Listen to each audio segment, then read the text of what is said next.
This morning and perfect timing here with this news out from Charter and Time Warner Cable. Your take on this? Look, I think the industry, it requires scale at this point, and so consolidation is just inevitable. It's going to happen. I think they're good operators. At least Are you troubled by it? With Charter, no. Okay. I think they're good operators, and but I think the interesting question really is what's going to happen from a concessions perspective, because I don't think it'll be a clean regulatory process. There will be concessions asked, just because now there's move towards wireless, adding Wi-Fi, all of these various things, and I think we're headed back towards a duopoly, basically, which is. It's better than the current state, just because I think the current management wasn't really doing much, and they were in sale mode for the last couple of years. But could it be the case, though, that a duopoly in the cable TV industry is actually a good thing, though? I think that's the only way the industry needs to operate at this point. They need a counterweight, and they need a duopoly, just because from a technological investment perspective, cost of content, they need scale to be able to do that. So right. I think it's inevitable that something happens there. Chet, I'm glad you mentioned technology. I'm wondering if you can give us like a basic primer on this idea of there's Wi-Fi in the home, there's Wi-Fi outside the home, there is cell towers everywhere. What are the different technologies? What are the advantages and disadvantages? So I'll probably be a contrarian here, because you really sort of take a step back and think about it as a licensed versus unlicensed spectrum, because the FCC has very specific views on how much transmission power that you can use in an unlicensed band.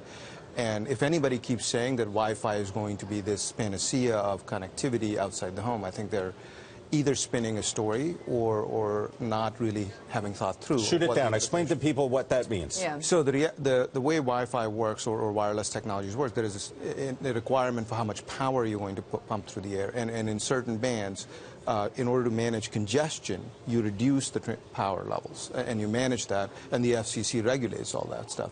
So to imagine that you would have a out-of-home, I mean, Xfinity today has Wi-Fi in every city. If you ever try to use it, it's effectively unusable. Yeah. Mainly because they're all using the 2.4 gig band with very limited power.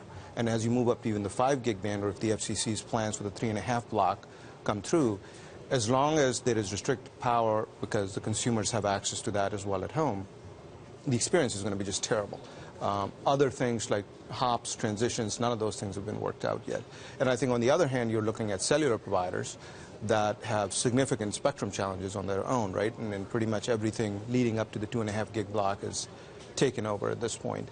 There's plenty of spectrum available, but a whole new set of technologies need to come in order for that to happen. You know, Chet, I often think about this, and I wonder if you think about this as well. You know, we're a year on from the Supreme Court decision, but so much has changed in the last 12 months with the way people look at content, at over-the-top content, and, we talked about mergers, right? There was the AOL Verizon deal just a few weeks ago.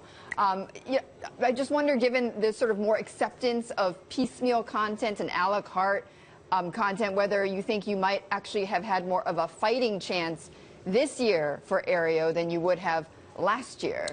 Absolutely. I think the sentiment has completely shifted now, and I think we sort of forced the issue a little bit. Right. And we couldn't obviously control the timing, and it is what it is. But certainly, I think in consumers' mind, and I think as a result, the general acceptance is, especially with Sling TV and a few other these things, that you can pick and choose, and it's pretty good.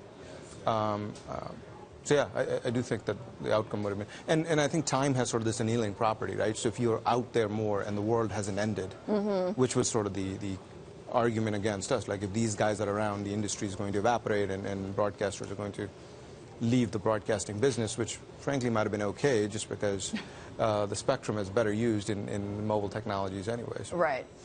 Using the over-the-air digital transmission capabilities, is there any hope for that being a successful business? Well, I think that's where the incentive auctions come in, right? And assuming that the band sharing proposals that the FCC and the test that they've done... Because the quality is great. Absolutely. Absolutely. And I think it works. And for mass events, that's the only way to deal with it.